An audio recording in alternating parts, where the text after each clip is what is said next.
SSK news ಜನಪರ ಸುದ್ದಿ. ಶಿಡ್ಲಘಟ್ಟದಲ್ಲಿ ಜಾಂಬವ ಯುವ ಸೇನೆಯ ಬೃಹತ್ ಪ್ರತಿಭಟನೆ. ಶಿಡ್ಲಘಟ್ಟ ವಿವಿಧ ಬೇಡಿಕೆಗಳನ್ನು ಈಡೇರಿಸುವಂತೆ ಒತ್ತಾಯಿಸಿ ಜಾಂಬವ ಯುವ ಸೇನೆಯ ವತಿಯಿಂದ ಶಿಡ್ಲಘಟ್ಟದಲ್ಲಿ ಬೃಹತ್ ಪ್ರತಿಭಟನೆ ನಡೆಸಲಾಯಿತು. ನಗರದ ಪರಿವೀಕ್ಷಣಾ ಮಂದಿರದಿಂದ ತಾಲೂಕು ಕಚೇರಿಯವರೆಗೆ ಪ್ರತಿಭಟನಾ ಮೆರವಣಿಗೆ ನಡೆಸಿದ ಕಾರ್ಯಕರ್ತರು ತಾಲೂಕು ಆಡಳಿತದ ವಿರುದ್ಧ ಘೋಷಣೆಗಳನ್ನು ಕೂಗಿ ತಮ್ಮ ಆಕ್ರೋಶ ವ್ಯಕ್ತಪಡಿಸಿದರು.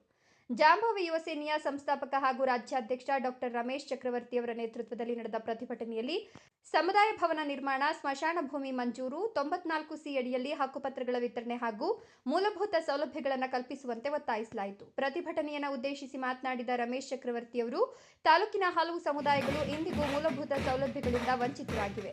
ಹಲವು ಬಾರಿ ಮನವಿ ಸಲ್ಲಿಸಿದ್ರೂ ಅಧಿಕಾರಿಗಳಿಂದ ನಿರೀಕ್ಷಿತ ಸ್ಪಂದನೆ ದೊರೆತಿಲ್ಲ ಅಂತ ಆರೋಪಿಸಿದರು.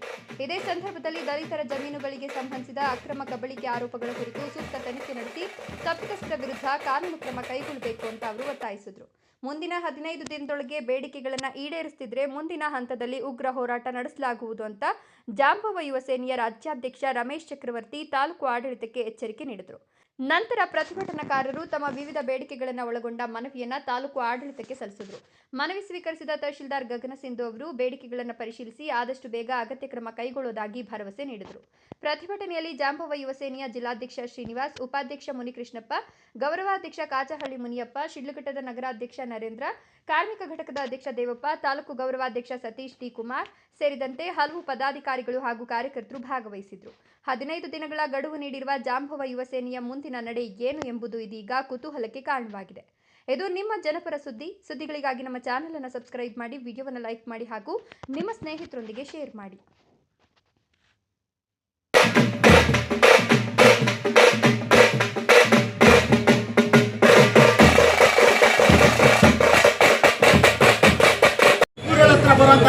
ಇದರಲ್ಲಿ ಮಾಜಿ ಪೊಲೀಸ್ ಅಧಿಕಾರಿ ಸುಮಾರು ಸರ್ಕಾರ ಜಾಗವನ್ನು 4 ಎಕರೆಗಳನ್ನ ಕಬಳಿಸಿಕೊಂಡು ಅಲ್ಲಿನ ಸ್ಥಳೀಯ ಸಾರ್ವಜನಿಕರಿಗೆ ಹಕ್ಕುಪತ್ರ ವಿತರಣೆ ಆಗಿರ್ಬೋದು, ಇದು ಯಾವುದೇ ಕೊಡ್ತೀರಾ ಸರ್ಕಾರವು ಧೋರಣೆ ತೋರಿಸ್ತಾ ಇದೆ. ಇದೊಂದಾದರೆ ಇಡೀ ತಾಲೂಕಲ್ಲಿ, ಶಿಡ್ಲಘಟ್ಟ ತಾಲೂಕಲ್ಲಿ ಸಾರ್ವಜನಿಕರು ಬಂದು ಎಷ್ಟೇ ಮನವಿಗಳು ಕೊಟ್ಟರು ಕೂಡ ಇವ್ರಿಗೆ ಎಮ್ಮೆ ಚರ್ಮ ಆಗ್ಬಿಟ್ಟೈತೆ. ಅಧಿಕಾರಿಗಳಿಗೆ ಎಮ್ಮೆ ಚರ್ಮ ಆಗಿದೆ. ಯಾವುದೇ ರೀತಿ ಕೂಡ ಸ್ಪಂದಿಸ್ತಾ ಇಲ್ಲ. ರೈತರಾಗಿರ್ಬೋದು, ಸಾರ್ವಜನಿಕರಾಗಿರ್ಬೋದು ಮನವಿಗಳು ಕೊಟ್ಟರೆ ಇಲ್ಲ. ನಮ್ಮ ಹತ್ರ 100 ಇಷ್ಟು ಮನವಿಗಳು ಕೊಟ್ಟು ಅಕ್ನಾಲಜ್ಮೆಂಟ್ ತಗೊಂಡು ನಾವು ಇವತ್ತು ದಿನದಲ್ಲಿ ಯಾವುದೇ ಸ್ಪಂದನೆ ಇಲ್ದಿರ, ವಿಧಿ ಇಲ್ದಿರ ಜಾಂಬವ ಯುವ ಸೇನಾ ಸಂಘಟನೆ ವತಿಯಿಂದ ಇವತ್ತು ನಾವು ಮಾನ್ಯ ತಾಲೂಕು ದಂಡಾಧಿಕಾರಿಗಳಿಗೆ ಅರಿವು ಮೂಡಿಸುವಂತ ಕಾರ್ಯ, ತಮಟೆ ಚಳವಳಿ ಕೊಡೋದು, ಇದರ ಬಗ್ಗೆ ಎಷ್ಟೇ ಮನವಿಗಳು ಕೊಟ್ಟರು ಕೂಡ ತಾಲೂಕು ಆಡಳಿತ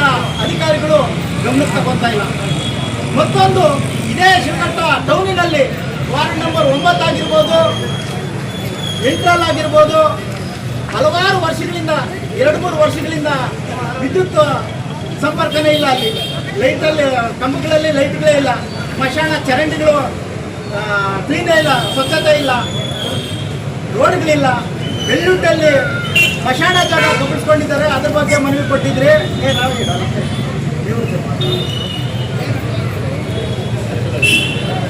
ಹೇಳ್ತಾ ಇಲ್ಲಿ ನೀವು ನೋಡ್ತಾ ಇರ್ಬೋದು, ಅಲ್ಪಸಂಖ್ಯಾತ ನಮ್ಮ ಮುಸಲ್ಮಾನ್ ಬಂದವರು ಎಷ್ಟು ಜನ ಇದ್ದಾರೆ ಅಂತಂತೇಳಿ, ನನ್ನ ದಲಿತರು ಒಲಿರು ಎಷ್ಟು ಜನ ಇದ್ದಾರೆ, ಮಾದಿಗರು ಎಷ್ಟು ಜನ ಇದ್ದಾರೆ, ಸಾರ್ವಜನಿಕರು ಎಷ್ಟು ಜನ ಇದ್ದಾರೆ, ರೈತರು ಎಷ್ಟು ಜನ ಇದ್ದಾರೆ.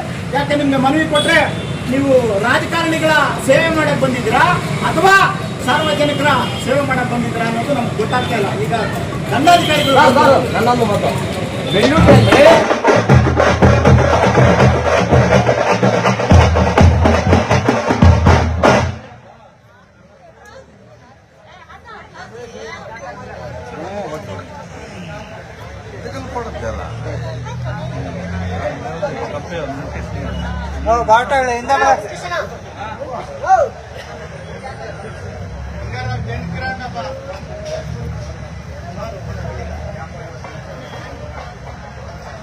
ಸ್ವಲ್ಪ ಹಿಂದೆ ಬಗ್ಗೆ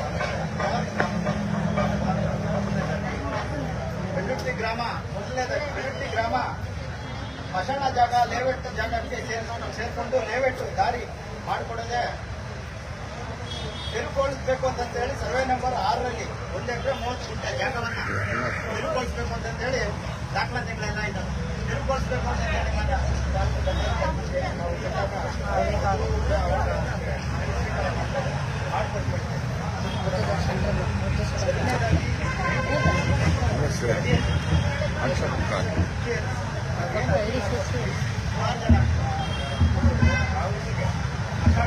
ಉಂಡ್ರಮ್ಮಯ್ಯಪ್ಪ ಕೊಟ್ಟ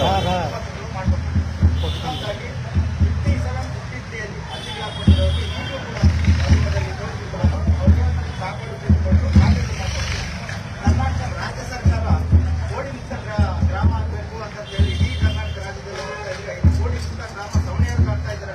ಕೊಟ್ಟಿದ್ರೆ ಹಿಂದುಳಿದವರು ಅಲ್ಪಸಂಖ್ಯಾತರ ದಲಿತರಿಗೆ ಒಲಿಗೆ ಮಾದಿಗೆ ಇವತ್ತು ಆಗ್ತಾ ಇಲ್ಲ. ಇದರಲ್ಲಿ ಸ್ಪಷ್ಟವಾಗಿ ನಾವು ತಮಗೆ ಯಲಗಲಲ್ಲಿ ಗ್ರಾಮದಲ್ಲಿ ಮಾಜಿ ಪೊಲೀಸ್ ಅಧಿಕಾರಿಗಳು ವಿಜಯ್ ರೆಡ್ಡಿ ಅನ್ನೋರು ಸರಿಸುಮಾರು ಅವ್ರು 2 ಎಕರೆ ಜಮೀನು ತಗೊಂಡಿದ್ರೆ 6 ಎಕರೆ ಜಮೀನನ್ನು ನಾವು ಇಟ್ಕೊಳ್ಳುತ್ತೆ. ನಾನು ಅವರ ಹತ್ರ ಫೋನಲ್ಲಿ ಮಾತಾಡಿದಾಗ ಈಗಾಗಲೇ ಡಿಸ್ಮಿಸ್ ಆಗಿದ್ದಾರೆ. ಪೊಲೀಸ್ ಇಲಾಖೆಯಲ್ಲಿ ಇದೇ ರೀತಿ ಮಾಡ್ತಾರೆ.